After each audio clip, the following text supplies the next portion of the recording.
Welcome to the Board of Education and Business Committee meeting, Tuesday, October 22nd. I'd like to acknowledge that this meeting is taking place on the lands of the Hulkamin speaking people, specifically the Kwamutsin village. The Board of Education is honored to be able to collaboratively walk beside Watson, Malahats, Stasset, Halal, Alpets, Manas, and Liaxan peoples who have cared for this land for thousands of years. May we walk gently on the ceded and unceded territories of their lands as we work together to lift up all Minam.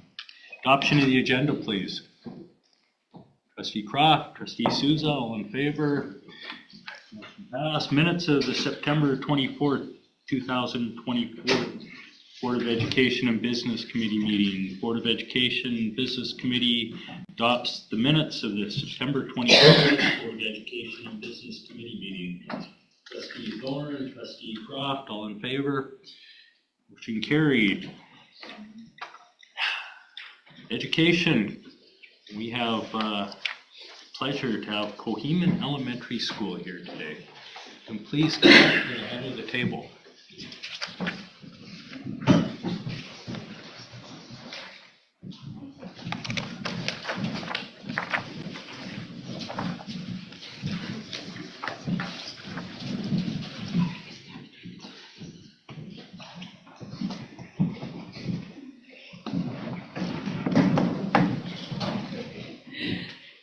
Hello everyone, and Jen Calverley. I'm the principal at Koheman Elementary School. And Camilla Bandari, Vice Principal and Classroom Teacher at Koheman Elementary School.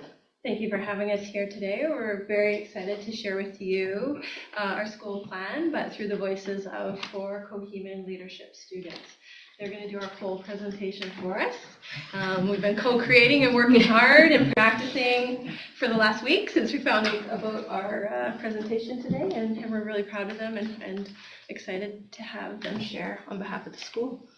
And they're going to introduce themselves as well.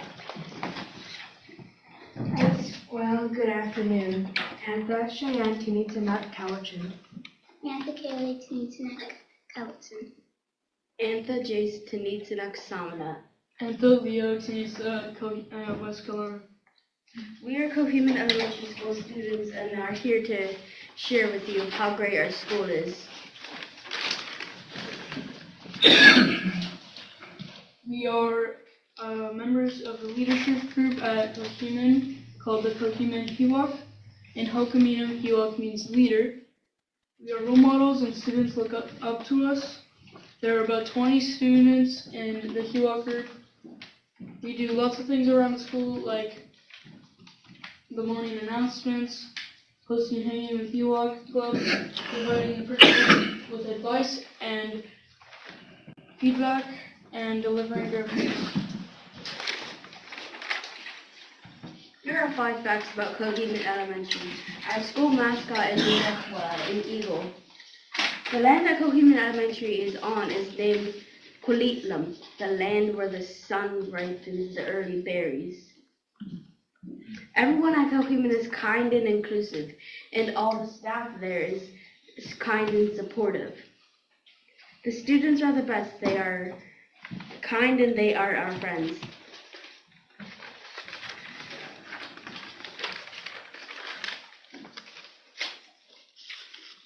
At Koheman, we are soaring to new heights. SOAR is an acronym we use to describe a set of actions and goals we are all working towards. S stands for self-aware. Self-aware means knowing yourself, what your body needs, and how our actions affect ourselves and others. O means for on task. On task means focusing on your work, doing your job, and not bothering others. Achievement. Achievement is about working towards your goals and doing your best. And lastly, respectful. Respectful means being kind, respecting others' personal space, and helping others. Koheman's goals. Staff and students at Koheman are always working towards achieving goals. Koheman Elementary has several goals related to literacy, numeracy, indigenous ways of knowing, caring for ourselves and others, taking care of the space, and attendance. We would like to share our understanding and connections to the goals. School goals, literacy and numeracy. Coheman Elementary is focusing on literacy and numeracy because we would like to get jobs, make money, and help families. My learning goal is to focus on math and get my work done on time because I don't want to fall behind on my work. My learning goal is to not fall behind because of my tiredness because I have trouble sleeping. My learning goal is to get better at reading and writing because it will help me in my future. My learning goal is to get better with math and writing so I can calculate how much money I have and need. And write my signatures and notes so I can remember things. Indigenous ways of knowing. Coheman Elementary is focusing on Indigenous ways of knowing because we want to know about the local land and culture, learn the language and the history of Indigenous people. There are many murals around the school that we used to learn. For example, the murals in the gym show us the identity. The identity of Coheman is shown in one, and the identity of Cowichan is shown in the other. The mural for Coheman includes the sunflower because it represents each and one of us and how we grow. The blue canvas because it used to go on the land, and eagle because we are the Coheman Eagles. The mural for Cowichan includes the strawberries on either side because the strawberries from our school all the way up to the hospital, it used to be called Strawberry Hill, and the Thunderbird and Orca. So once there was a village, and they were all hungry because there wasn't any fish in the river. So they went up river and asked the next village, "Were you eating all the fish?" And they said they weren't. They were also starving. So they went to the next village, and they were also starving. But then they saw an orca in the water, and the orca. Then they called on the three eagle brothers, and the first eagle came, and he couldn't lift it. So then the second one came, and he also couldn't lift it. But then the third one came, and they still couldn't lift it. Then they called on Thunderbird, and Thunderbird helped them. They all lifted it and flew on top into a mountain and dropped it on top of the mountain and to lay and rest for the rest of its life. The end.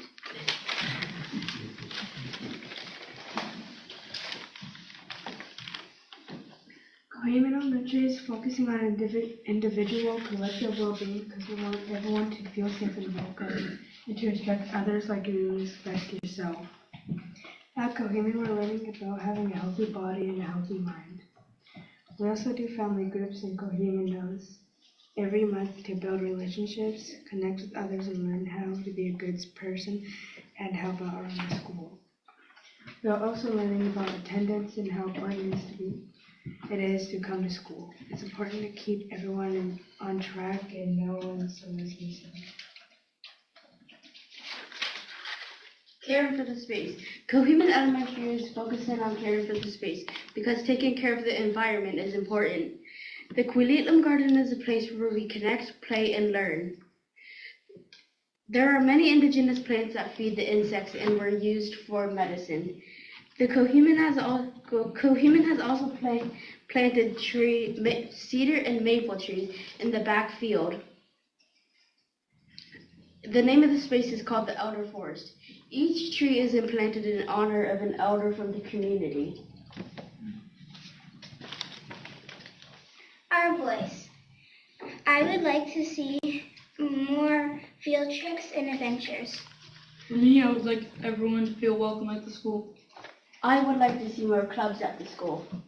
I would like to see more art at school. And thank you for listening. Eat and still. Have a good day. Thank you.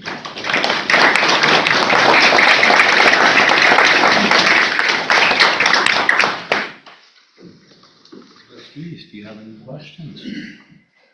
Lauren? I really enjoyed that. And you know that you're learning about our medicines, our traditional ways. And next time you go back, ask the why you planted the maple tree and what it's good for, because it has meaning. Your school one is really good. I'm really proud of all of you, and you don't have to dance today. I really wanted to say thank you. Trustee Schmidt.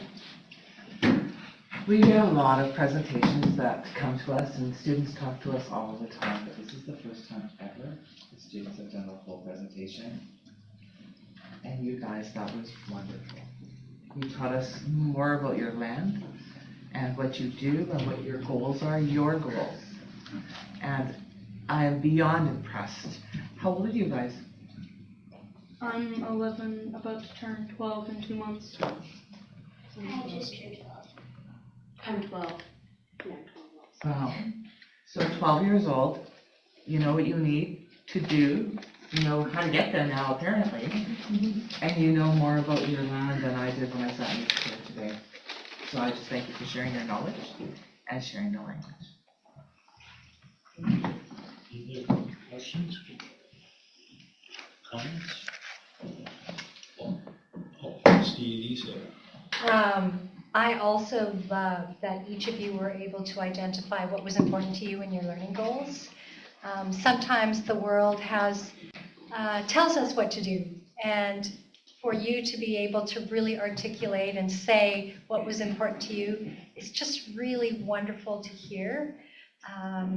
And it has so much meaning for you more than anybody in the room. So I'm just really pleased to hear that come from your voices.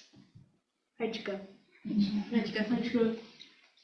I have a comment. The hardest thing to do is speak in public like that. Congratulate everybody for doing such a great job and learning that skill really early on life. It will really help you later on.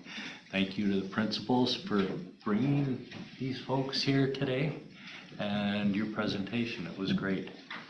Thank you. Thank you.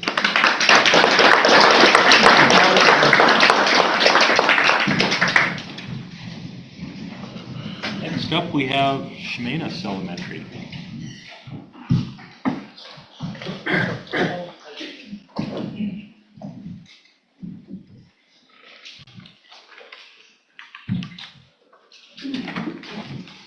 My name is Ishal Bradley. I am the principal at Shemanis Elementary. We have with us our vice principal, co-principal, Rhonda Rose, and also our two very important students that are here to present.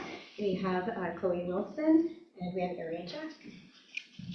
They're going to start us off and get our presentation going. Hi, it's Camila CMCA. Good day, my respected friend. Ekwana Sumnama. It's good to see you. My name is Ariel. And I am Chloe. We would like to share a video with you today to introduce you to our school. We hope you enjoy watching it as much as we enjoy making it.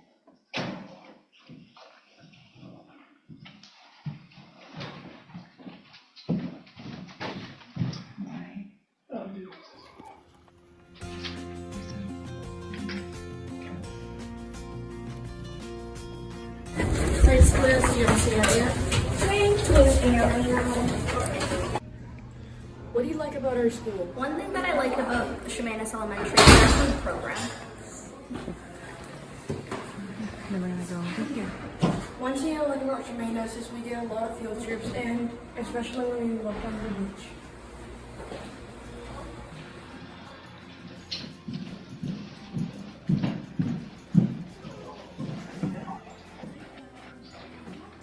I like that we get to see our friends every day. What I like about Shemanis is everybody is so kind. I like that we get to do art and direct and draws. What I like about Shemanis is all the sports teams. What's special about your teacher? About my teachers, they're really kind and creative. Just because they help me. We learn a lot from her. She's the best. Kind and pretty. I really like her teacher because she's really nice. She has patience if you're not listening, and everything we do here is really fun.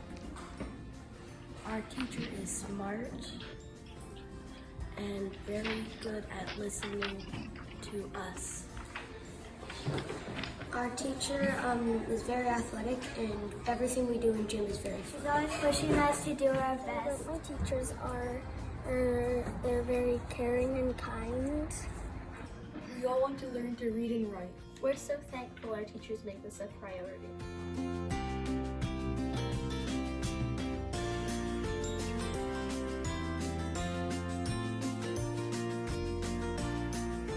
What would make our school better? What would be making the school better is having more sports teams.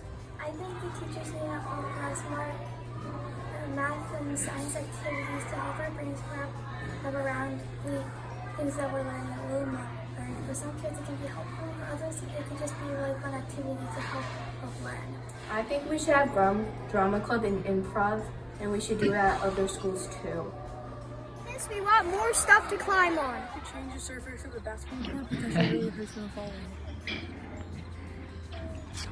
We're fantastic already. Hey guys, come play with me. Sure. Hey, come play with us.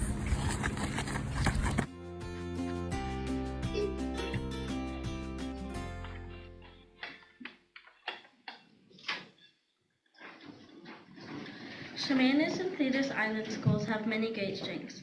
Most of all, our teachers care about us.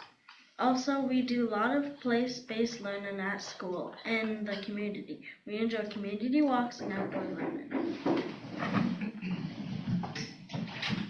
At Chemainus, we include everyone, and we know the teachers are committed to helping us learn. After working hard in class, we have many extracurricular opportunities such as sports and clubs. Our teachers and EAs always work hard to help us learn new things.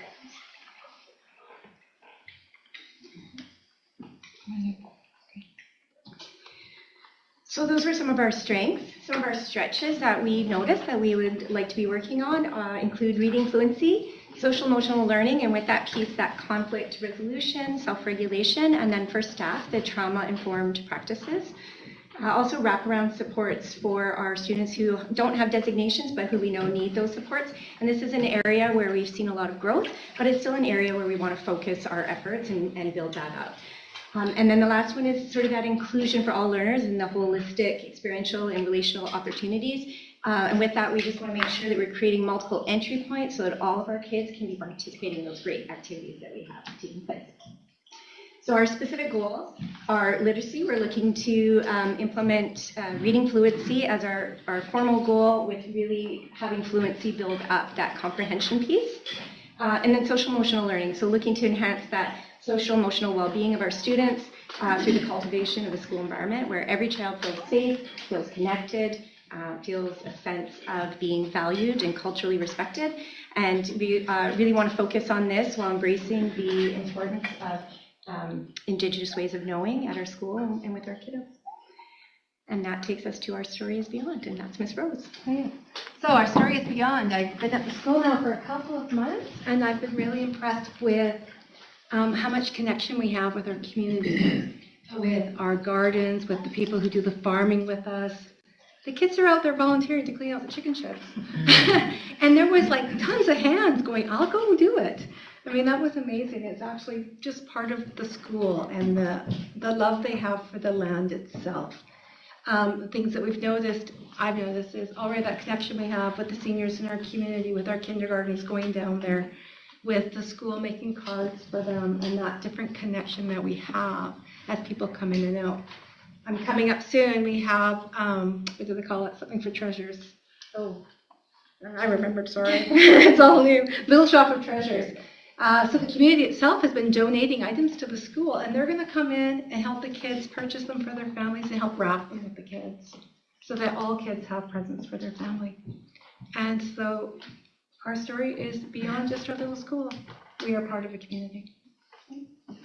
So we thank you for having us here for our presentation, and we thank our students who have just been amazing through this process of figuring out what we wanted to talk about, what we wanted to share, and how we wanted to do that. So,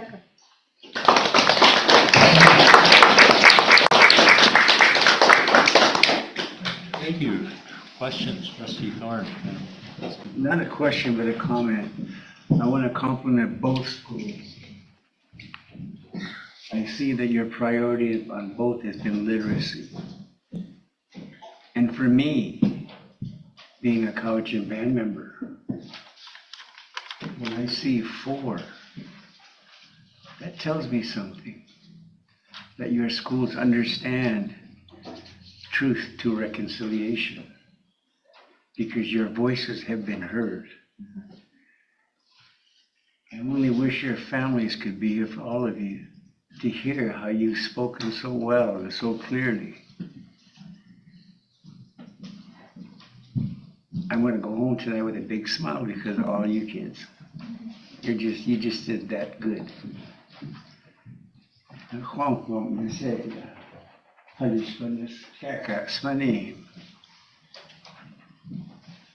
you make my heart feel strong, you children, our sacred children.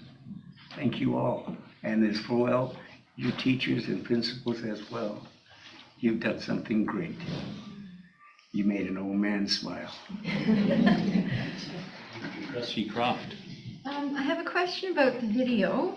I have a question about video. Yes, so I have 2 questions. One, I was sort of wondering more or less how long it took to make, because it's had a lot of different shots in it and a lot of thoughts, and they're really nice.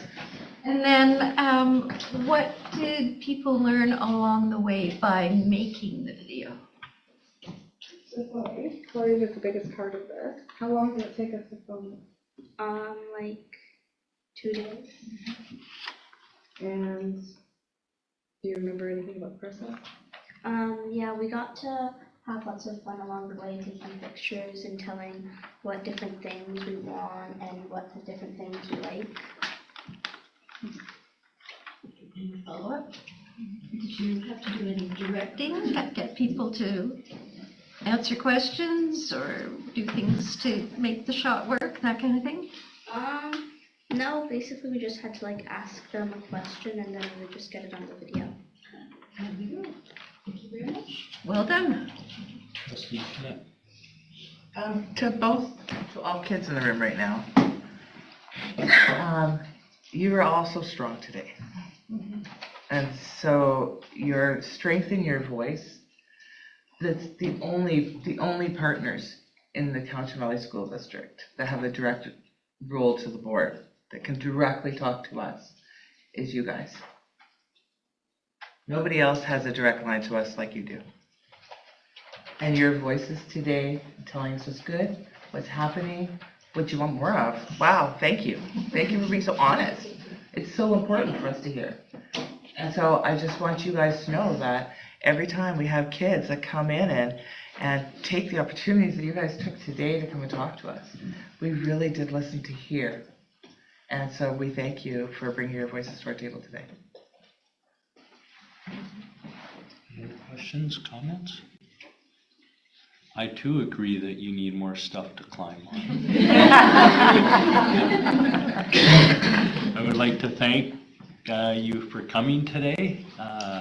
Once again, public speaking is very hard and you did very well, so thank you very much for doing that. And one thing I'd like to say about Chemainus is they've got the coolest little schoolhouse on Thetis Island. If you ever get a chance to visit, you should go. And don't forget, they got a teacher that's smart and pretty. Thank you very much for coming, and we really enjoyed your presentation.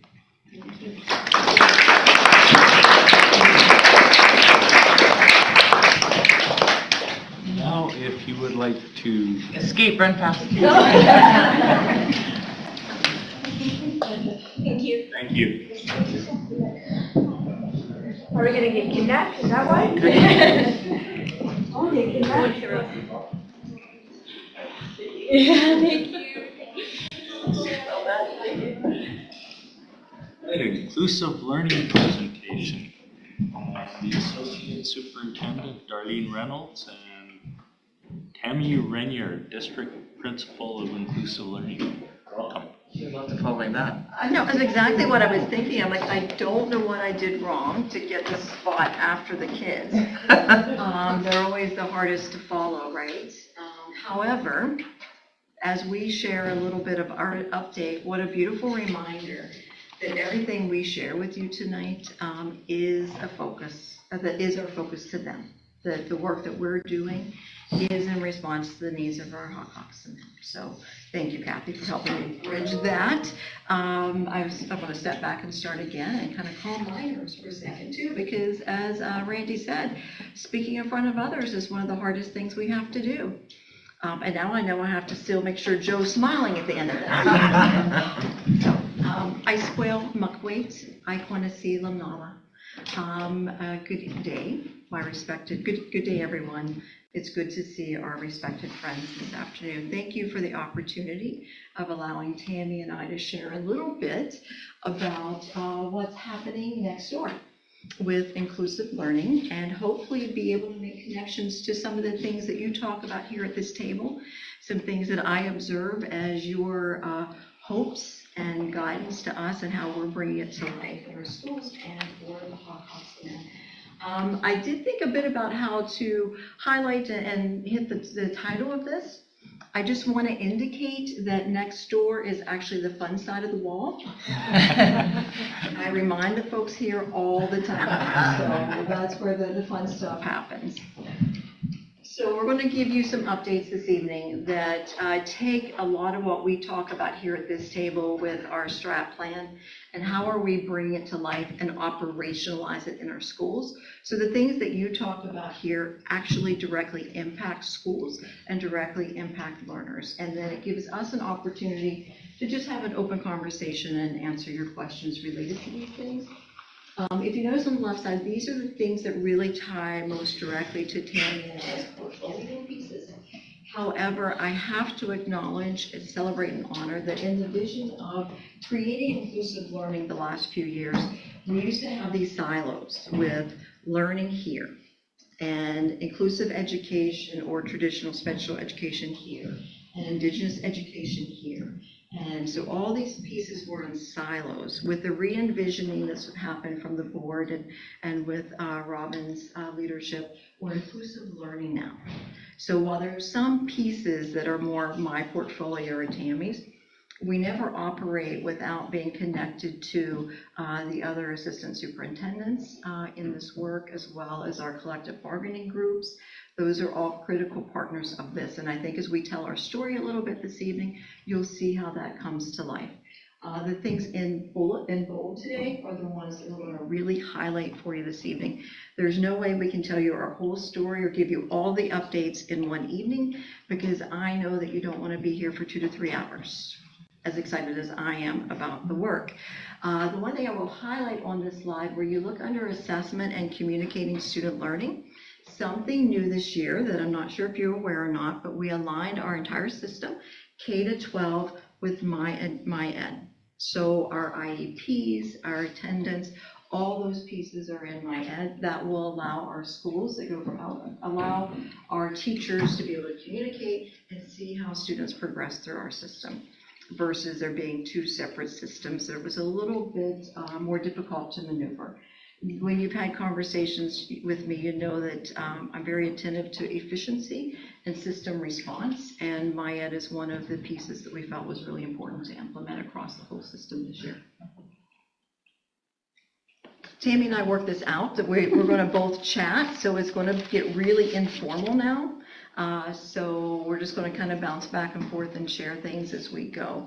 But part of the important part of the story that I wanted to make sure you had an update on, because you get a lot of questions from community. And if you don't have an opportunity to hear from us about the work we're doing, it doesn't always allow you to respond to some of those questions. So I want to highlight that an increasing focus for me this year, and part of my performance plan with our superintendent, is going to be some direct attention to early learning and how we're creating systems that will invite our families to build bridges as they join us in kindergarten. So strengthening some of those Ready, Set, Learn, Ready, Set, Go programming.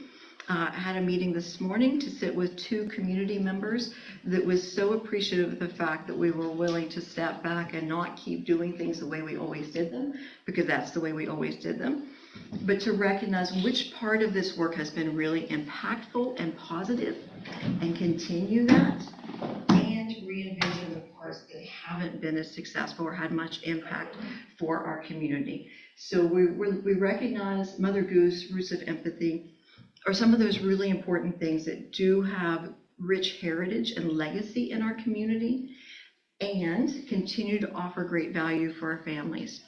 We also know Ready, Set, Learn as a whole needs to be looked at differently because one-off events don't build relationship connection, take anxiety away from families as they're entering our schools. So we're working with community, we're working with our principals, vice principals group, our teachers union, our kindergarten teachers, parents, really looking at getting all those voices so we can re-envision something for the spring that is more impactful. I did do a show and tell at the Early Learning Committee, and my apologies for those of you who didn't get to see it, but Dolly has been an incredible partner with us. We had what was books and backpacks that went out from Strong Start at Alexander Elementary to families. Those had been in place for 5 years. Now, if you can picture cute little snuggly things going home with kids for 5 years, would you like to guess what those we're looking at this point? Maybe not as cute and snuggly as they used to be. And the other part to that is we also recognized that those backpacks had nothing to really honor and celebrate our First Nations and Indigenous communities. So our families weren't able to see themselves in those backpacks. So with Dolly's partnership and our Casey, we have re-envisioned those pieces. We've unpacked, repacked, and repurposed backpacks that we had laying around. So because we also are very attentive to the environment, not going buying stuff for the sake of buying it, but repurpose those so there's something that we can be proud of going out to our communities. The other piece that we're doing is the Early Years Table is a place that I've been honored to be invited to and to sit with community members. And we're going to be partnering with them to provide a dinner series this spring that is offered by UBC that will invite our ECEs, our kindergarten teachers to come together. It just would be voluntary, but we're going to host it. And we're going to partake in the Nurturing Childhoods Through Indigenous Ways of Knowing with enrollment through UBC, who's offering that for free. So our investment with that will be some, making sure that people who come can have some really good food to enjoy. And that'll build and strengthen our relationship and partnership with our ECE and child care providers across the whole valley. And we're excited about that. The other piece that's happening in November is a kind of think tank where we're inviting some of Tammy's team, myself, Sarah, again, community members with ECE, and we're going to take a very hard look. Joe, you mentioned earlier about truth and reconciliation. We need to be truthful with ourselves and saying that we haven't maybe done as well building bridges for our children with diverse needs as they enter our schools. So we're going to host that think tank and come up with a plan of how we're going to intentionally welcome those families and those children into our schools next fall in a way that they can feel confident. And so I'm really excited about these pieces. They have become passion projects for me. When Tammy and I are chatting through our work plans, she knows that there's things that we have to do because we have to do them. And I always honor with her as well that we have things that fill our buckets. So these are a couple of my bucket fillers this year, and she's got a couple of bucket fillers that she's going to be telling you about as well. I hope she's going to say yes, that I actually do model that. Yes, you do. Yeah, I'll hit this really quick. Something I've heard very clearly as I've listened to our board over the last year, 2 years, is that you recognize the need for us again, to do a better job of providing psychoeducational assessments to learners, and that we recognize that we haven't kept pace with the need for our community. I've been very honest with our school psychologists for the last few years that some of the ways that we were doing that didn't feel efficient, didn't feel that we were aligning those assessments to our priorities in our district: children in care, Indigenous learners, and children with diverse abilities. So we've sort of stepped back and we've changed. It's Robin and them always worry when I can do a topsy-turvy on the whole system. So the principals came back this fall and we said, oh, by the way, we're not doing psych ed referrals the same way we have historically. It was kind of 2 per school, and then we did the extras as we could. We recognize we're not getting to our priority learners in that mannerism. So we have switched to a needs-based referral process. Again, Tammy loves this because she's a partner in crime. As those referrals come in, she and I will be sitting, working with school principals, identifying the priorities, taking care of front-loading some of the paperwork so our school psychologists can get to our students with our highest level of needs, and hopefully become more efficient and make sure that we're providing those that align again with our district priorities. We are continuing also with learning assistants, resource teachers in service. Our learners are coming with different needs, and we need to make sure that we continue to upskill the system, including our learning assistants, resource teachers who are critical partners for us in these processes. And one thing that I really appreciate with the partnership with Tammy is I often say, sometimes I have these brainstorms, and sometimes they're good, sometimes they're not. But when there's kind of a vision or goal that emerges, I can kind of share it with her, and somehow she takes it and makes it better than I ever thought. So the collaborative support team is something we've had for a few years, but I turned it over to her capable hands a year or so ago, and I'd like her to tell a little bit of that story about the impact it's having in our schools.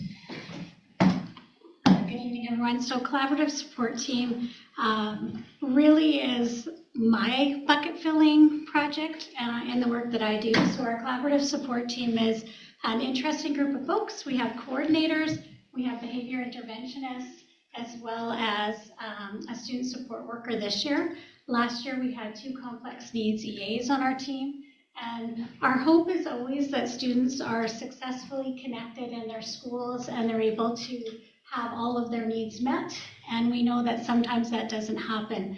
And we noticed in the last year or so that some of our students are really struggling, and what that looks like in the classroom could be big behaviors, it could be dysregulation, it could be not being able to engage in academic learning, and so that for the kiddos, we know they're not thriving. And so what we ask is that a school team, we know that we have incredible capacity within our schools, so our ask is always that our school teams do that first work to see what they can do together, and when that's not working, they might need to reach out. And so they put in a referral.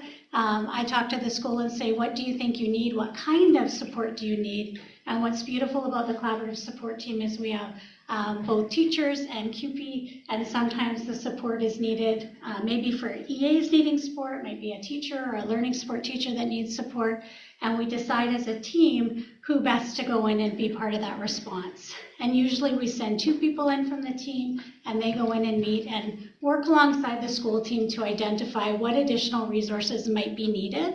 Maybe it's programming support, maybe it's they might have someone new in the role who may not know how to provide that level of support that might be needed. Maybe we need some training. So that team works together and they meet, and sometimes it involves, if it's a really complex situation, it might involve us helping the school connect with outside agencies. We might bring in, have others come into meetings to look at what additional supports are available for the family within community as well. And so last year, I want to say we had about 40 referrals come in that way that I would say were our top of the triangle, we call them kiddos that were needing that extra attention and support. And then again, this year we're up and running, and we start in schools because it's Darlene's in my ear all the time. We want folks in schools. That's where the work needs to be. So our team is always in schools, and then we bring them together to have a meeting when we're looking at what those referrals are. So in addition to being part of the collaborative support team and doing that work, they also provide professional learning. They also have done some of our Summer Institute work and our spring break work, but the members of that team working together, our hope is that we continue to provide opportunities and resources to keep our students connected and their families supported with children in their home schools always as the priority. So that's how that collaborative support team works. And with the collaborative support team, new things is we did add the behavior interventionists last year. Huge success in our schools. Like, we have more requests for them than really our number one. Like, schools really appreciate that. The other lesson learned, sometimes we get these ideas and we launch and then we have to step back because it doesn't quite unfold the way we anticipate.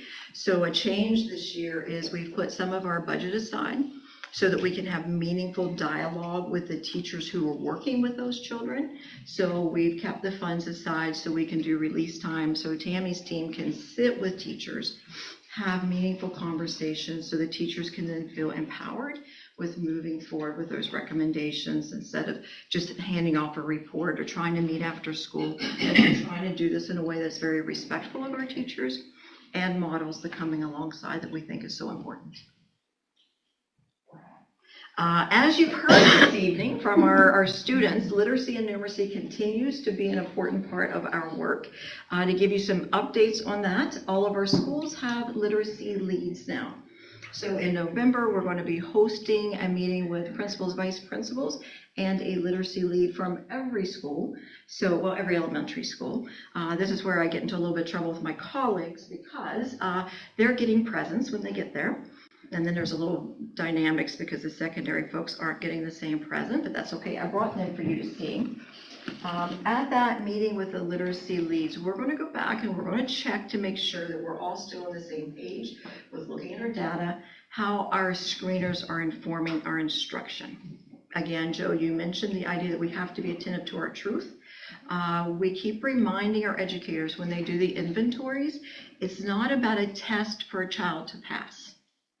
It's about checking in on every learner's progress so we can understand what their needs are and help them move forward. So we have to release ourselves from that antiquated, they have to pass or they have to be green. That's not the purpose of our screeners, whether it's literacy or numeracy, is what's our truth today and how are we moving our students forward. So one thing we also do is we believe in providing in-service and learning for our teachers and educators, and giving them some of the tools that they can actually use to bring that to life. So when they come in on you guys have to keep this top secret because they don't know it yet. They're all getting full sets of what's called SiliSense books. These books, as I'll go ahead and pass around so you can take a look. If you'd like, you can ignore them and pass them to the next person if you want. Do that too. But these are decodable text, but also offer students visions of things that are relevant to our community. So all of our schools are going to be getting a set of that. One thing that we also learned about some of our learners, particularly our Indigenous learners, when we did a really deep dive into our data last year, was that this summer learning gap actually has more impact on our Indigenous First Nations learners than it does for our all group. So we quickly came together, we put a pilot together, and the week before schools started at Alexander Elementary, we had 2 coordinators that welcomed in 10 children, and they spent a week refreshing their literacy skills as a little kickstart back to school. And our hope is, in partnership with Jeff and Margaret and Alt Ed and just all of us coming together, to really grow that next summer. And so we're really excited about that piece. New this year is our work with numeracy. I'm trying to be attentive to time, and I know you guys will ask me questions later anyway. Do you want to start with curriculum or go in order? Sure. Another important part of what we do is continue to walk alongside our teachers, make sure that we're providing the in-service and learning opportunities that helps them meet the needs of the learners. Because it doesn't do anyone good if we say, oh, our kids aren't reading as we would expect, and we don't actually work together to grow the skills that we need to meet those needs. An important part of that is what we call Joint Curriculum Committee, which is in our collective agreement. Margaret and I are both representatives from our side at that table with our union executives. We sit down, and there's a little bit of ministry funding that you guys are going to be really impressed. We sit together and come up with priorities of how we're utilizing those dollars to support the learning and the learning of our teachers. So a big part of that is called learning enhancement grants. So the learning enhancement grants give our teachers an opportunity to really focus on areas of interest and passions for them. It's where innovation comes from. So we support that in that space. We also, this year, in partnership with our union executives, recognize that our kindergarten grade 1 teachers are really being stretched in meeting the needs of the learners that are coming into our schools. So we're going to be designing some partnerships and in-service to support our kindergarten and grade 1 teachers.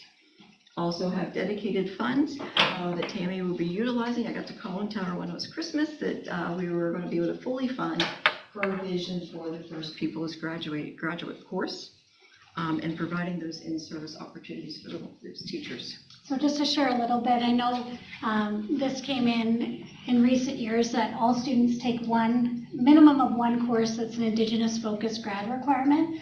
Our hope is that they might take more than one, but we had our first meeting last week, co-constructed, where we brought the teachers together to again check in to see how they're doing with the course delivery.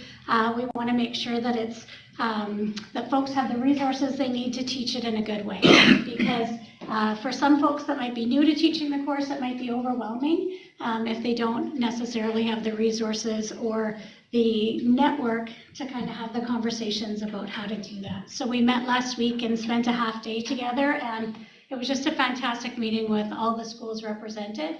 And we looked at what courses they're teaching, what are they finding that students are engaging in, what's interesting, what are some of the challenges, and where would they like to grow and learn more. So we're going to continue. We have 3 more sessions. Our next session, we're coming together to look at ways that we can theme the work differently, and we're going to come up with a shared assignment that we're going to offer across all of the schools, so that when we come back together for the 3rd time, we can look at what are we noticing about the learners that are in those classes across the district, and how can we maybe co-create some criteria together and start looking at developing some baseline writing samples. Many of our schools are using the English. We have a couple examples of social studies, and I know that the board recently approved our Indigenous Technologies course as well. So we're one of the few districts in the province that have an approval for a locally developed course, which is amazing. So our goal is to continue to be alongside the educators because we want to make sure that when they're teaching that course that they have the opportunity to get that extra expertise that they need, so that it can be taught in a way that is good for all students. An important part of the partnership that we have is also with USW and CUPE. We continue to recognize that there are learning opportunities needed by bus drivers and our CUPE members, and Tammy has been working really closely with Adam and a committee that's doing some of that work. So she'll tell you a little bit more about what we've been up to there. Yeah, it's super exciting to be alongside Adam and CUPE, and at our table we have other folks at the table as well to look at what are the things that we could do to increase people feeling confident, connected to the work. We know that some of the different roles out there are very challenging, and sometimes people are feeling stretched, and we know from a human resources lens and an employer lens that we want people to feel like they can do their jobs. So we've been asking what are some of the ways that folks feel stretched, and so the opportunities that we're offering are coming to us from CUPE members and others, and so we've looked at how can we do them maybe more cost effectively. Historically, we've done some bringing in outside agencies like Popper, for example, to deliver programming, and it's not that that isn't great, but we have some really talented folks in our district that we can tap into that can offer that programming as well, and so we grow their skills as we work collaboratively to offer those pieces. So we've had an intro to autism that was locally developed, and we ran that my times were all mixed up, last summer or spring break. And then this summer we did a behaviorist communication, and we had our counselors come alongside and help co-lead those. Signing Exact English is something else we've offered, an FASD 101 course. We had 2 days of Office 365 for other CUPE members, and we've had bus safety. We have a new Prody opportunity coming up in a couple of weeks that we're looking at how to support students with diverse abilities on the bus, and so we're going to be doing that one in a couple of weeks. So, and Nukero is the training that we do to support really a trauma-informed lens, but it's also a way to help ensure employee safety in the field. So again, I'm super appreciative to that team because they come with open minds, open hearts as we look at what is the work that's needed, how do we best use the limited resources we have so that we can get as much as possible out. And the SIC, the Service Improvement Committee that all, usually our goal is translating that into extra hours for CUPE. So those things run at spring break or in summer or sometimes after school, so that it provides additional hours to CUPE so that they have wages for that. And sometimes CUPE staff will have the wages because they might be leading the work. So the goal is to kind of continue to support and enhance employees in the district. And it's amazing too, like I did the FASD 101 last spring break at QUAM with a group of EAs. The opportunity for me to be there with them and the relationships. So then when I had to go to school for a difficult conversation and they recognized me, it gave me a little bit of street cred, which was nice, to be honest. But that relationship piece really it shocked me, the power of that piece and how much I appreciated it. One thing that Tammy didn't mention, I'm going to try to rewind and show you this picture here. We mentioned Summer Institute, but at Summer Institute, this is again keeping one of the traditions alive. If we have educators that are coming in on their summer and spending a morning professionally learning, how do we honor and acknowledge that? And when they walk out the door after their last session, we have music playing. We don't have bubbles yet, but that might be a goal this year. And we always have gelato.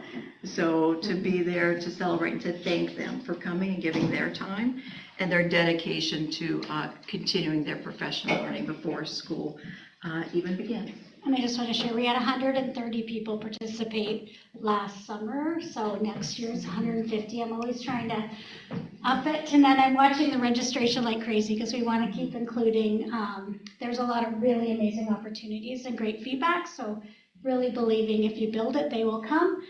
When you have those good learning opportunities, people want to be part of that. And we had Indigenous education represented there. We had the literacy and numeracy pieces, behaviors, communication. So we really tried to ensure we offered a whole variety of opportunities for our educators and things that would inspire them. Speaking of inspiring, last year when I got an opportunity to speak with you, we gave you a sneak peek. And if you remember at that time, we highlighted that we were drafting, and again, this was kind of bringing to life one of Margaret's visions, an EA handbook. And so we handed that off to Tammy. I have in my office where she's written like version 22.5. Way higher than that. And then we'd find little nitpicky things that we would change. But one thing that we're really proud of, if you notice right here, that this was done in partnership with our CUPE group. So CUPE put their stamp there with us. So it's something we can celebrate together. Unfortunately, this evening, Adam wasn't able to be with us. So that's okay, because I told Adam I would stand in for him. And it's BC Line. What do you guys know about Adam? He's a BC Line stand. Season ticket holder. Yeah, so I couldn't be a stand-in for him without having a little bit of something to connect back to Adam. But Tammy and I have a couple gifts. We have copies of that handbook. So Robin, I'm not sure if you would like a copy or if you would like our chair of the board. Oh, I think the chair of the board. Sure. Or this committee. This committee and chair of the board. So from Adam and Tammy, an official copy and launch of our EA handbook. I'll put it in the trustee office. One of the reasons we hesitate to even print them, one, the photocopier tells me how much color copying costs, so always and what I really appreciate about the team that I work with is that everything we create is iterative. And so even though I joke with Arlene about version 976, we know that if there's something that changes that we need to add or we want to update, that they are refreshed and they are on our website, so that we don't want it to be the exact same in 5 more years. We want to revisit it and have it as a living document. So this is the best of where it is right now, but my hope is that when we receive feedback and as we move things forward, if something needs to be refreshed and updated, it will be. And the hope with this document is to help clarify roles and responsibilities. Sometimes it's blurry, and we're asking folks to do things that may not be in their scope of their work. but they've always been done. So the hope with the book, the EA handbook, is to really help get some clarity around roles and responsibilities. And it's a companion document for our school-based team document as well, so that we can really make sure that we have something that folks can go back to say, is that in my scope? How does that work? And to protect some of our employees as well. There's comments in the book around how do we support parents and families, because sometimes there's pressure for our education assistants to be communicating directly, and we just want to help make sure that everyone is able to do the work that they're required to do in a safe and supportive way. So it's really to try to just kind of remind and reset the system around what the roles and responsibilities are of EAs and itinerant staff and classroom teachers and program managers. So that's the hope with the work. And I'm sure Adam, by the way, did give his permission for that picture. And I mentioned at the beginning that this is our chance to update you and show you how some of the visions and things that you share at this table we operationalize and bring to life and directly impact the children that you saw here this evening. And so we just appreciate that opportunity, and we just wanted to give you an opportunity to ask us questions, give us feedback, because I do know from many minds, great ideas emerge. Trustee Croft and Trustee Thorne. I'd just like to thank you for embracing what this board has been voicing and continually peeling out money from the budget to direct it towards inclusive education. Funding it to our full ability and a little bit more, right, is what we've been trying to do, and it's really nice to see so many of those values acted upon. Regarding, I wrote this down, so regarding assessments, and you talked about that it's a needs-based model now for accessing assessments and prioritizing catching up with assessments. I'm interested to know, in fact, in many things that you said, they seem to align with the new ICY teams that are coming on board. Do you see any interaction between what you've been talking to us about, inclusive, and ICY? ICY is definitely a possibility. Where I do see a shift in the way we're doing this is a closer alignment to our students who need alternate programming. Yeah. I've met with, like Margaret, Jeff, and I talk often that when we recognize learners who aren't being successful in our system for a variety of reasons, let's make sure we know all the things we need to be able to impact their learning. So while our ICYs are going to be very focused on supporting the mental health and well-being of our learners, these assessments also do allow us to address some of the learning needs and processing needs of those learners. Thank you. So it seems to me that in many cases, mental health is affected by not doing well at school, and not doing well at school is the other way around and all that stuff. So I guess that's why I sort of thought there might be some meeting points, but it sounds like there are meeting points along the way.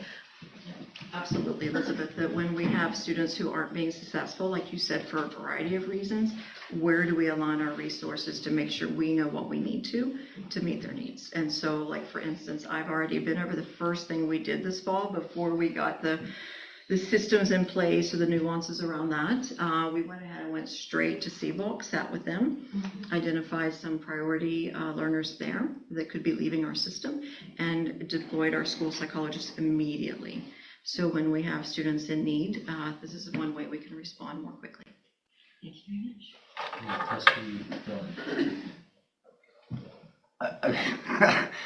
I'm amazed that so many of you came together and you guys stepped through a mirror and you took the reflection of the children and you're making it real. With a lot of room, as you said, we can make changes.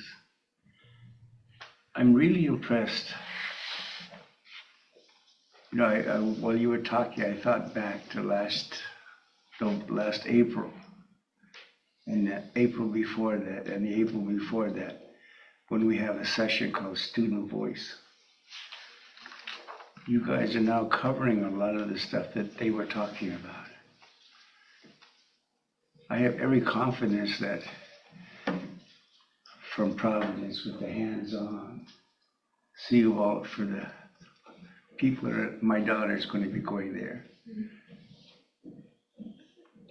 and I worried about her learning, but now I have that comfort of going home, that you looked at everything that you possibly could look at it, and bringing all these people to make it a reality, to me, is like, wow.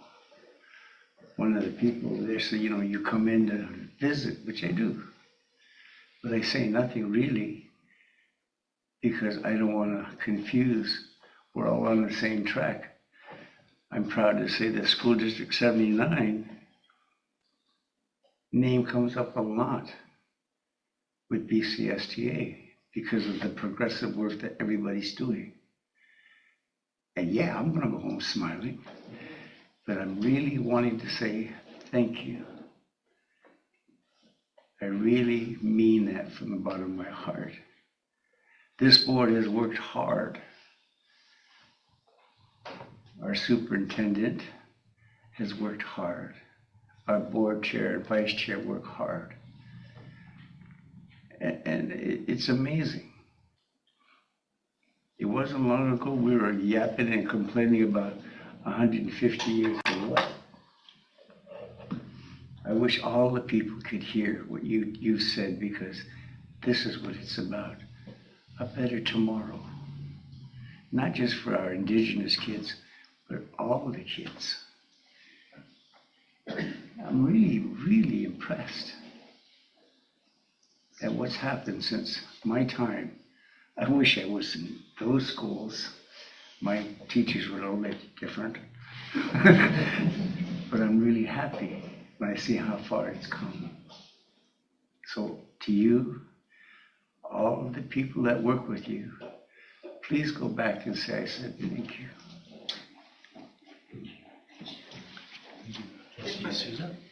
Thank you, Chair. Yeah, so, you know, the mental health and well-being of our kids is something that's really near and dear to my heart. It's just to everyone, I'm sure, especially those kids with diverse needs. So I'm really, I'm curious to know about a couple of things. So this is all really good. The collaborative support team, you mentioned the referral system that you've set up, and that there were 40 referrals last year. So it's a fairly new program. And so I'm wondering, like, a couple of things. One, what kinds of referrals have you been getting in? And then secondly, are you tracking, and then will there be some kind of reporting in as you get more data over the years?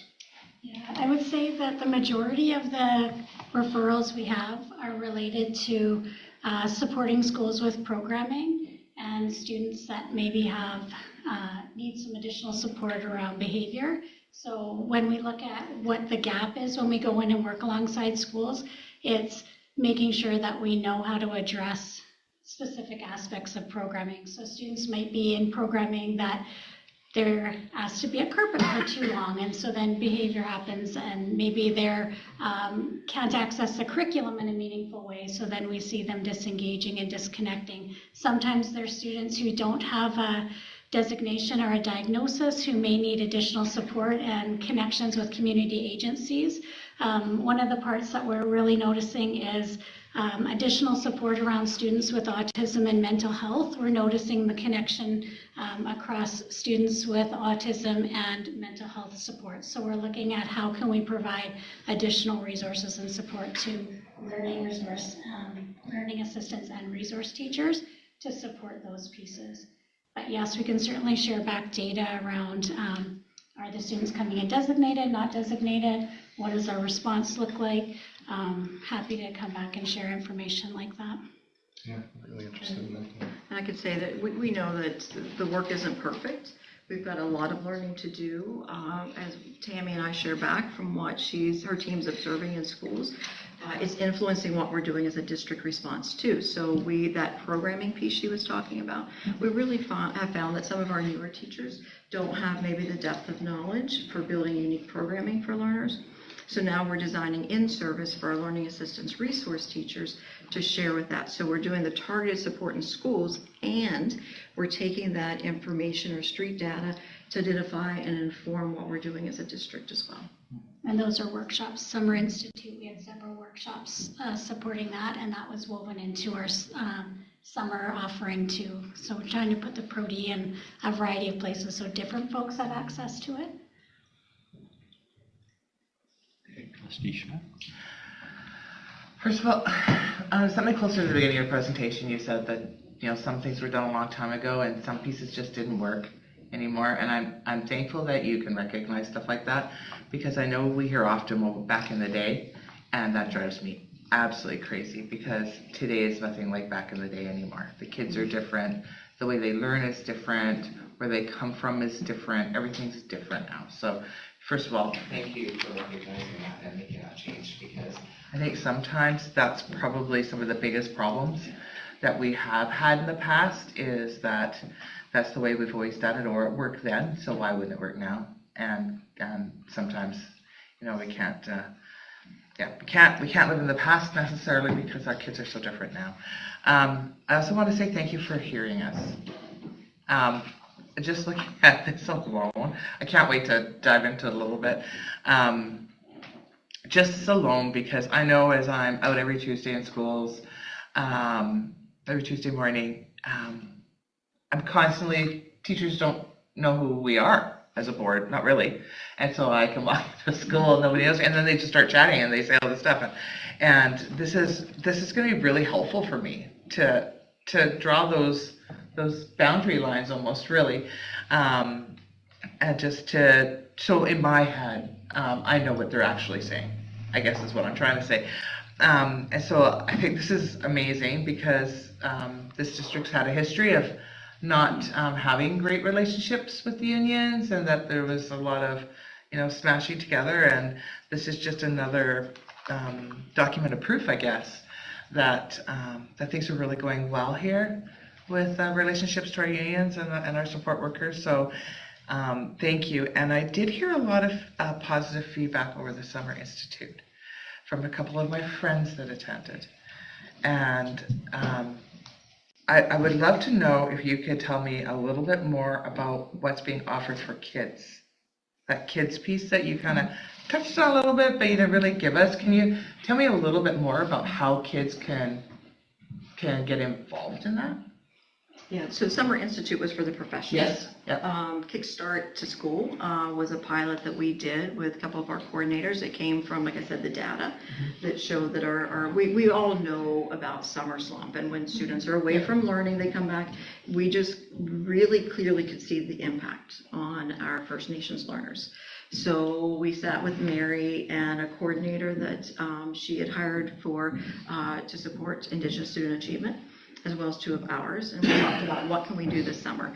And this was like, I don't know, late May, early June, so we were at the end of it was really quick planning. And so literally the last week at Alexander, they reached out and they thought of like 10 students that they really felt could use that little kickstart. So they came in and they took exactly what we knew from our inventories about what those learners needed for their kickstart, refreshed some of their skills, made sure they felt good about being back in school, celebrated, honored them, had fun while they were learning, gave them snacks, and they just did that the week before school. So that was kind of a pilot to see what we could do, and part of that was we had set aside funds to be able to pay those teachers to do that. And then it also led questions for us. So now we're questioning how can we use that to maybe enhance food security in the summer? How can we use that week do we need to look at transport? Those are all questions we don't have the answer to yet. And how can we expand it? So that's going to be part of Margaret, Jeff, and I would have been Robin, but you guys all know about that part. So it took me this long to make that part of our work this spring is how can we expand that, and where can we have the most impact with it next summer? Yeah, follow up. So Superintendent and I were in an LEA meeting yesterday, and the one thing that was made clear to us is some of the struggles are the comfort of going into the buildings come grade 10. And so when you guys look at that, grade 10, 11, 12 is when this particular nation was starting to lose their kiddos. And so maybe that might also be a support to get them to go, okay, we can do this. I think that, that they identified those grades as being the grades where they start to lose their students out of school. And I'm wondering if this could be a really good opportunity to get them back in and moving around in the schools. Yeah. That's great. I'm looking behind, I'm watching and noticing that Margaret and Jeff are hanging off every word. So I know that they'll be great partners in making that happen. And that particular nation, we work with them over the summer to ensure they have Lexia, working with their students for reading intervention over the summer too. So. Thank you. Those 10 students that you invited into Alexander, are you tracking them? How are they doing?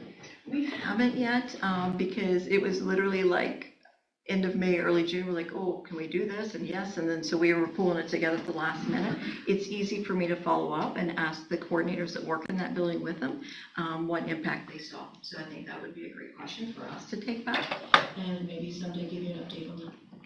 That would be good. And did you imply that the board is not fun? Nope. You don't live here. I said that side of the wall. Pretty cool people. Yeah, no, we work hard, have fun, and make a difference. Okay, thank you very much. Trustee Croft. I would just like to offer that we would be more fun if we get a memo when the gelato truck is coming. Well,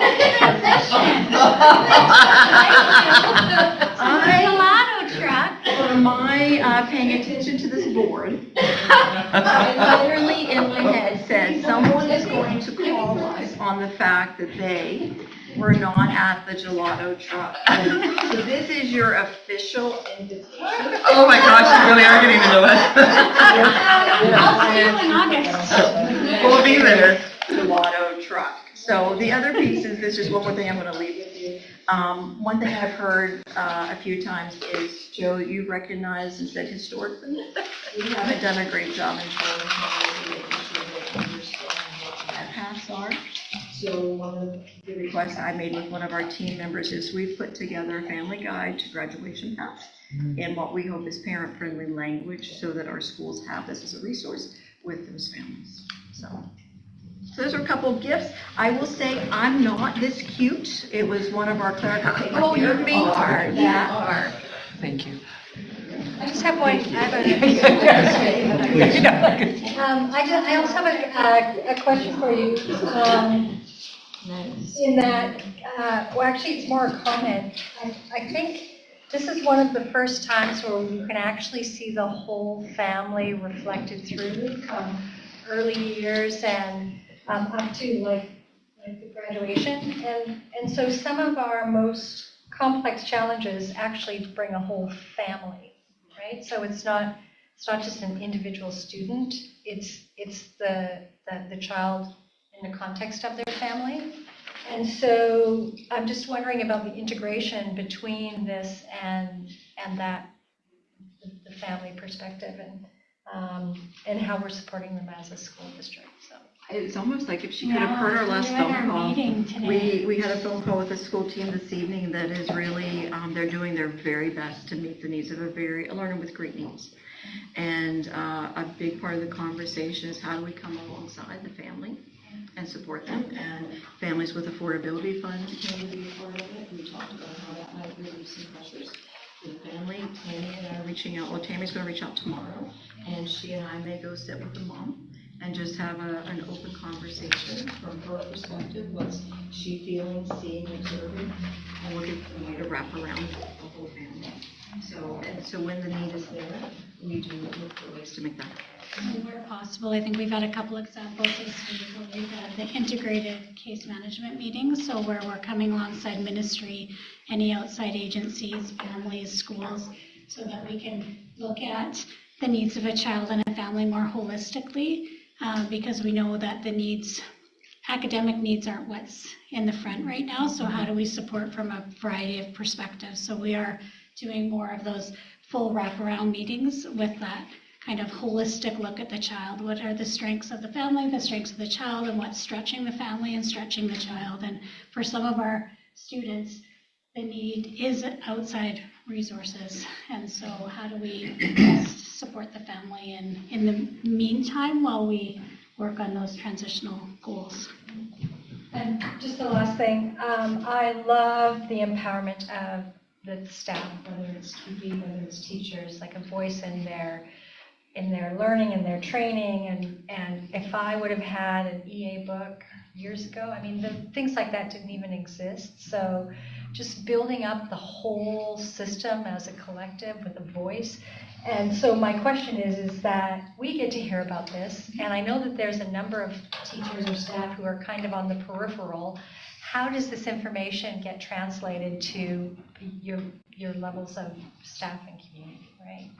This reminds me of a question Elizabeth asked last year about communication. It's multiple streams of communication. We have to look at lots of different avenues. I know that Margaret and I are going to be meeting with one of the union presidents coming up in a week or so to go over our vision for all of learning this year, to make sure she has the information. Robin has asked us to do a newsletter to get some of this information out to our community, both educators and family alike. So that'll be launched in November. Right issues. So we're really looking at all those, and then we're also then giving some of the information to our PDPs to share. So it's always those multiple streams of communication. And with the EA handbook, that went to our LART teachers, to principals, vice principals. Adam's sharing in their meetings, and principals are also calling separate EA meetings so that they can share their resource. So that one in particular has been offered out in a variety of forms. Thank you. And everything we've drafted has been like this accordion where we draw information from the system, draft, create, send it back out for feedback. And so Tammy mentioned these are always living documents because we're always responding to the feedback of the system. So I'm sure we went well past our time. But okay. Awesome, thank you very much.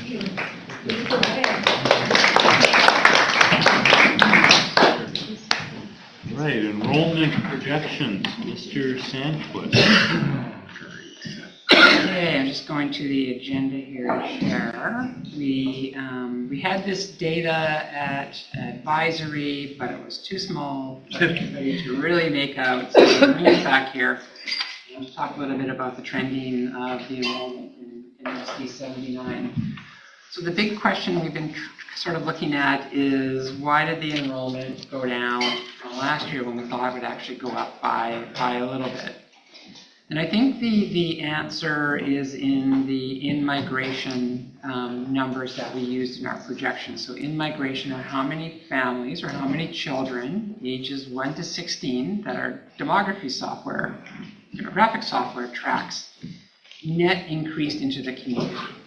And so that typically has been, if you look at a 3-year or even a 5-year average, about 200 net increase. So that means families go out and families come in. And normally there's 200 more that come in than leave. And that's really where it missed. I think we had a net in migration of neutral. Families that came in matched those that were leaving. So the growth trend was unexpected, didn't appear in any of our data. We've talked about the north end of the district being an area that was significant, which would maybe be tied to Crofton. But you can see the various cohort sizes here, and 499 kindergarten is a very, very small cohort. And we can expect next year's to be similar based on the birth rates that follow the birth rates of this year. When we look up at our grade 12s, it's somewhat inflated here at 922, so I expect we get a head count for both the children that are in open school who are also in their home school. So you can see there's 121 grade 12s in open school. There's 175 grade 12s in CVOLC, and so those numbers are quite high compared to the rest of the students in those cohorts. So probably not going to lose a 922 entirely next year. We have students that are also on the 6-year grad program and not the 5-year grad program in those numbers. But what it is showing us is definitely, some of our younger grades are getting smaller. Well, we have this bit of a bubble here in the middle right now around the 5s, 6s. But if we don't see our trend in migration adjust, we will likely start to decline. So what we had anticipated, and that's not what this slide is, this is the comparative, you can see the steady growth. And this is due to that in-migration over those last number of years that we've looked at, and some years being higher than others. When we go back here, we had numbers as high as 340 students moving into the school district in the earlier days. We grew. Then we had our COVID year where we had that little dip. And then we might remember that we actually thought this was going to be a flatline year. the year following, but we bounced back with a lot of families moving in to the Cowichan Valley in the 21-22, well actually the previous year because they show up in the 21-22 data. They came in the 2021 year and continued to grow, and even last year we're a little bit higher than anticipated by about 50 students with a growth of 128, and we dropped. So we thought this bar was going to be relatively flatlined after this next year. So something we're going to have to really watch as we do the next set of projections and budgeting is what's a realistic in-migration. Everybody always tells us they're building houses here, they're building houses there, they're building apartments here. And there is that housing demand, but so far it hasn't meant families or children or people moving here. It may just be accommodating individuals that are already here. So we need to look at some of the economic reasons why families would move here. And certainly it's been brought up by Trustee Croft that when the hospital opens, there certainly could see significant staffing levels that may come with families. So we'll be paying attention to that and maybe getting some timelines. But it's just an interesting trending data. Any questions, Trustee Schmidt? Actually, Trustee Croft was first. So. Oh, okay. Oh, it was the other way around, but thank you. You're welcome. I appreciate the second slide, if you scroll up. And the reason being, I know we were surprised by the low kindergarten, and of course that trends now for the next 12 years as they move through the system. But, I think it also puts it in perspective that we were pretty delighted with our 22-23 numbers. And look, here we are at the 22-23 numbers. So I feel like we are chugging along and still being able to provide the services and so forth for our kids in the face of the decline at this point. Yeah. I mean, if it flatlines from here, the challenging year will be this year, figuring out what to do with the loss in this year's enrollment. I mean, there's challenges with not having increasing enrollment and you've written a letter about this, in that inflationary pressures don't get made up by the increased enrollment, which brings more money. Your costs go up higher than your funding does, because your funding just really typically covers the wages. So that becomes a challenge, but your facility management becomes less complex, around portable acquisition and some of those growth challenges that some of the neighboring school districts have. So it sort of balances itself out. So I do think next year's will be, we'll have to really dig deep and figure out whether we're conservative, extra conservative next time, and get a pleasant surprise if they come back, or whether we go in with 2 or 3 year growth trends. Under promise and over deliver. Yeah. Trustee Schmidt. Through the chair to Mr. Sandquist, I know in conversations we've recently had with local government and different builds that are currently happening, and I know that some of our central zone schools are full, and so on and so forth. And I know you asked us regarding how do we do this, how do we make the call on how many kids are coming, and so I've been really thinking about it. And what I'm also wondering is, Souk's full, and they received 800 students this year. Is that what it was? 800 students? 500. 500. What I'm wondering is, are we going to see that influx move up island? Like, should we be talking to Souk about, are they being able to house the refugees, or do we believe that they might be coming over the hill? So that's one thought on how do we look at this for next year. Another thought that I've been really, I don't want the board to hate me, but I'm also wondering about catchment areas. And the reason why I'm saying catchment areas is because we have a couple of schools that have still got some room, where other schools we don't. But with our declining enrollment happening, we're not going to get portables, we're not going to get infrastructure. And what I'm wondering is if we don't receive any more students, and we continue on a slow roll down for the next couple of years, is it time that we looked at some catchment to be able to relieve some pressure off of some schools? I mean, logistically could be a bit of a nightmare, but how do we do that knowing that the decline's happening, so we're not going to get the infrastructure we need to support the schools that are overflowing? Yeah, I'm not sure we're quite at the catchment area conversation yet, because some of the schools that we're concerned about have large grade 6, 7 cohorts. Very, very large, and their kindergartens haven't matched. And so there may be some space kind of naturally created when the 6, 7s leave, and we've even given us some time, it'll even give us some time for those K numbers to improve.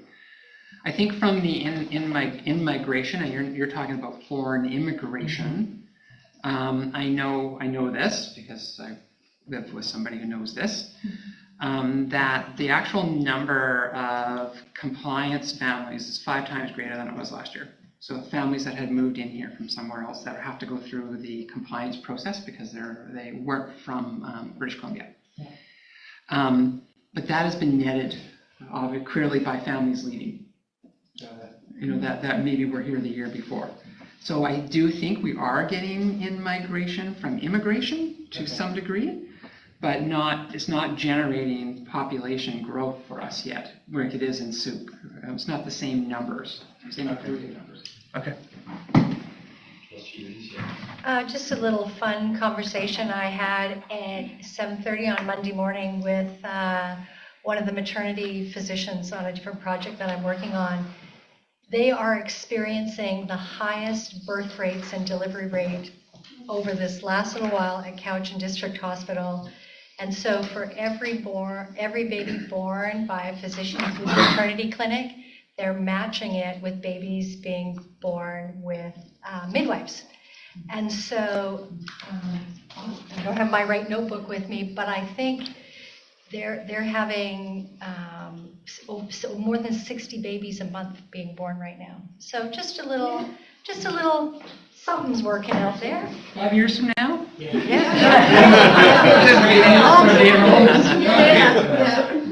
Trustee Souza. Thank you. A couple of things. One, curious about this sort of question, the pattern regionally, like what's happening in terms of enrollment south of us, north of us. Are they experiencing, I'm just curious, so there's the broader context that I'm really curious about, and then if we're in touch with those folks. And secondly, I guess I'm still struggling with this notion that in-migration seems to be the only, what's the word I'm looking for, the only kind of metric or the only kind of factor that we're sort of looking at that's helping to explain a decline in enrollment. The in-migration, I think, is the factor that was wrong in the projection.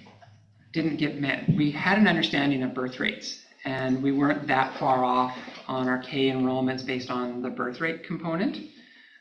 Because 5 years ago how many children were born, which is just discussed. That data is known. We know relatively how many we capture.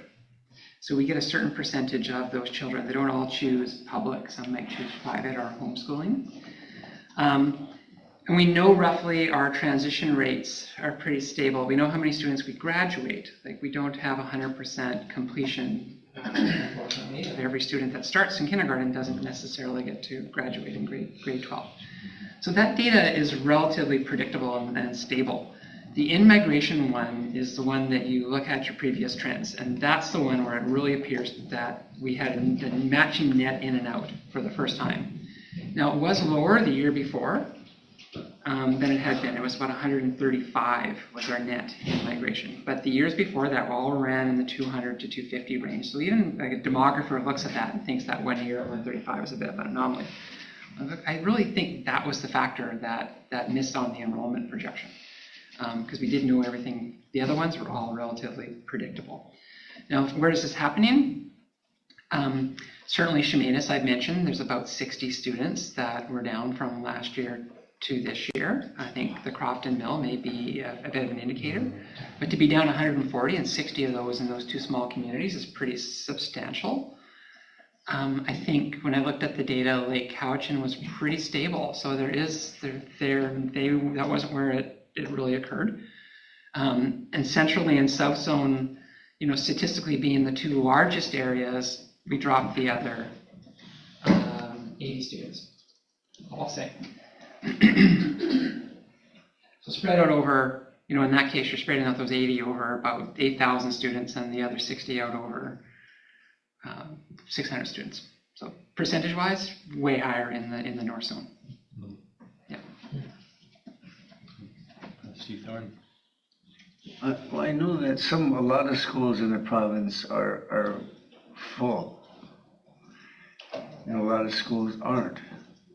We've known these stats were coming for the last couple of years, and we know we're going to have to focus now. We're going to have to change our thought on how we do business and any future endeavors, because students are something that we need in order to get the things that the schools require. So we've got our work cut out for us. And hearing what I heard today, it gives me hope that we can combine some stuff to make things happen. That's any other questions? I have a comment. One of the things about growth and Souk is Langford, Souk area has been fostering growth in their community for the last 20 or so years. And it's going to keep on going. It's just got momentum. And in our community, we haven't done that as well. So it's going to be up and down at times. So. And on to your next. Moving on to the next one, well, there's an implication to an enrollment and drop in student numbers in total.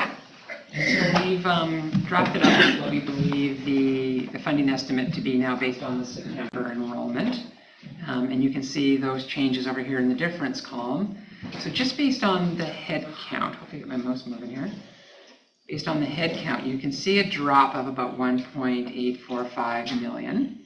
Well, some of that's mitigated by, of course, fewer students, fewer teachers that the board has to pay for in the operating budget. Some of those adjustments have already been made, and we'll come back with more there. You can see it's offset by increased and inclusive education dollars. So those are dollars where we need to provide some services, and we're working with the inclusive ed department on plans for that delivery. The other areas are relatively stable. Indigenous education is not down by much, and neither is ELL. But it all adds up to about a net decrease in total funding of $985,000. That would be our projection at this time based on the current funding formula. And we will come back to the board as soon as we can with an amendment. Well, what does the amended budget look like? We're just currently doing a lot of analysis around our teaching staffing levels, because there was a lot of activity through September trying to adjust those. We finally have done the classroom enhancement fund calculation, which is fewer teachers than it was last year. Last year we had about 78 teachers that are funded over and above the regular operating. This year it's 71.65. So some of our payroll hasn't been tracking and aligning, because we start out the year with thinking we're going to have 78. We charge those people over there, and then to charge them, they got to go back to the operating fund. So we're sorting all that out. So my long story short is that we're going to be down about $1 million in revenue, and we're looking at what we can do to offset that, or what we have already done to offset that. And we'll bring that back as soon as we can. So why don't you just be aware of how we see that funding estimate coming in. Trustee Schmidt. Mr. Sanquist, can you remind me again how much surplus we used last year to balance the budget? It was even. It was $2.5 million. Now, some things came in higher. The funding that we projected in the operating budget for the additional 1% that staff received, between the 2 and the 3% wages, we actually got more money than we had anticipated. So there's a lot of adjusting factors that we're having to look at. And we're in that process, and we'll have something back to you as soon as we can. But the big one is getting the staffing, the budget up aligned to the actual staffing, and then projecting off of that to make sure we've tested those numbers thoroughly to know that they're going to be accurate at the end of the year. So just having a budget doesn't, a budget doesn't have value unless you actually make sure the budget's going to happen. Yeah. 90% of it's wages and benefits. Mm-hmm. Thank you. Any other questions? Okay, thank you very much, Mr. Sandquist. Policy 8 board committees. Who's speaking on this one?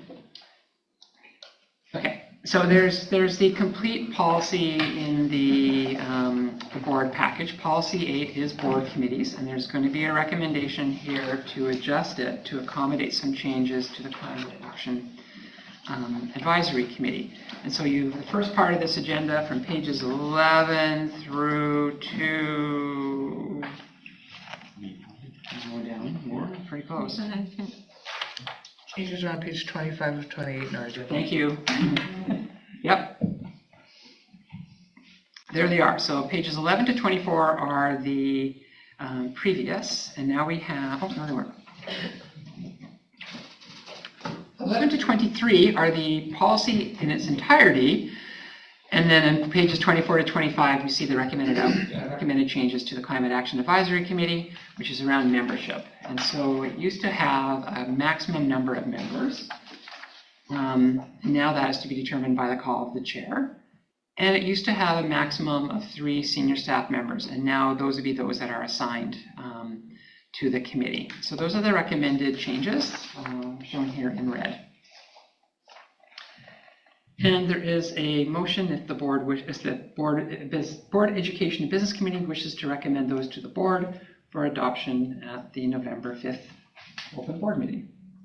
Okay, we have a motion that the Board of Education and Business Committee recommends Board of Education of School District 79 Cowichan Valley adopt the revised Policy 8 board committees as amended. Do I have a mover? Trustee Souza, Trustee Schmidt, all in favor? Motion carried. Thank you very much. Thank you. Committees and highlights, the advisory committee meeting, Trustee Croft. Thank you very much. At our October meeting, we took a refresher on the terms of reference. Something we do at the beginning of the year, just to remind everybody that the point of the thing is to inform the board, sometimes on topics that we have questions about, and sometimes on topics that our members, that our advisory team provide that require some discussion. In our ongoing commitment to prioritizing student voice, we had 4 students there from our district student advisory team, and who took a surprising interest in the whole point of the terms of reference and stuff, which some people find a little dry, but it actually had got quite a bit of currency. Jason brought up the enrollment projections, and much of what Jason said today was quite familiar as we shared that information with our advisory team. We asked for some input on that, but you know what? It's a pretty gigantic question, so people needed some time to noodle on that, so may come up again as we go along. And I think those are the highlights. Thank you. Okay, any questions, comments? Okay, motion to adjourn. Trustee Schmidt, Trustee Souza, all in favor?